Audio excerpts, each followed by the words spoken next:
lebo je to skutočne ako naše želanie a dúfame v to, ako len vieme, lebo v tejto situácii, aká je momentálne, tak reakcia výrobcov stavebných materiálov je taká, že znižujú svoje kapacity. A to určite nie je dobré pre celú ekonomiku tohto štátu, nie je to dobré potom pre ten ďalší rozbeh, lebo kapacity sa dajú naštartovať veľmi rýchlo, keď sú zastavené na nejaký krátky čas. Ale po dlhšom čase tie náklady výrazne stúpajú a potom je to oveľa ťažšie, je to bolestnejšie pre všetkých, lebo vám odídu aj tí ľudia, ktorí to vyrábali. A tí už tak nenahradíte, tie stroje sa dajú spustiť, ale tí ľudí nenájdete. Takže naozaj treba rýchlo naštartovať stavebníctvo a stavebníctvo je motor celej ekonomiky.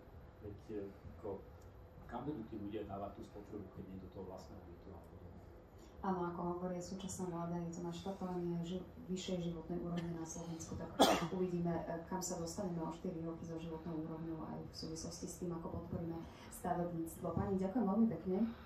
Traja mušketieri, ktorí sem prišli, teda ktorých nezdolal COVID v tomto paneli.